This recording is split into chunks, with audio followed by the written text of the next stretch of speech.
Google Translate tajaajila dhaabbata Google'n kennamu yeroo ta'u afaan tokko gara afaan biraatti salphaatti hiikuudhaaf yookaanis translate gochuudhaaf kan nu gargaarudha. Baay'een keessan ni beektu tajaajila kana fayyadamuudhaaf internet browserii qabdan irratti translate.google.com jettanii barreessuudhaan gara fuula kanaatti isin fida. Egaa jecha tokko gara jecha biraatti translate yookaanis hiikuu irra darbee Google Translate kana fayyadamuudhaan barreeffama image yookiin suuraa tokko irra jiru gara afaan biraatti hiikuu dandeenya. Akkasumas immoo dokumentiiwwan garaa garaa irratti barreeffamee jiru fakkeenyaaf barreeffama Microsoft Word yookaan PowerPoint akkasumas Excel irratti barraa'ee jiru afaan sanarraa gara afaan barbaanne biraatti haala salphaatti jijjiiruu nu dandeessisa. Kana qofa miti weebsaayitiiwwan garaa garaa irratti barreeffamoota afaan adda addaatiin barraa'anii jiranii gara afaan barbaannetti select gochuudhaan jijjiiruu nu dandeessisa jechuudha. Fakkeenya tokkoon isin agarsiisa.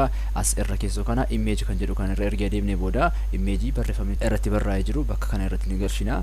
Sanaan duratti garuu imagein suni barreeffama afaan maaliitiin barreeffamee akka jiru irra keessoo kana language sadii filanna. Fakkeenyaaf ani image kanan translate gochuu kanan barbaade yoo ta'e imagine kuni afaan ingiliffaatiin kan barraa'ee jirudha. So image kana drag gochuudhaan gara website Google Translate kana fidnee haala kanaan drop goona. So gara mirgaa kana irratti immoo language inni itti nuuf hiikuu yookiin translate nuuf godhu ni filanna. Amma akkuma agartanii imagine suni afaan inni duraan ittiin tureen gara mirgaatti immoo imagine sana haala argatan kanaani nuuf translate godhee jira. Itti aansuudhaan yoo feene download godhachuu dandeenya. Kana qofa miti dokumentii kana irra deemuudhaan bakka kana irratti egaa dokumentii drop gochuudhaan gara mirgaa kana irratti afaan inni itti nuuf hiikuu barbaanne keessaa ni filanna. Sana booda automatically kan inni translate nu godhu. Kan biraas immoo egaa bakka website jedhu kana irra yoo adeemne bakka kana irratti linkii website sana ni kennina. Itti aansuudhaan websitein sun afaan maaliitiin akka inni argamu bakka kana irratti base language website sana ni galchina. Gara mirgaa kana irratti ammoo language inni itti nuuf hiikuu gara kan language kanatti nuuf translate godhe jechuudhaan ni ajajna jechuudha. Fakkeenyaaf website kana akkuma agartan afaan ingiliffaatiin kan barraa'edha. So website kana gara afaan biraatti hiikee yoon dubbisuu barbaade linkii website kana irra keessoo kana akkuma agartan kana copy goona.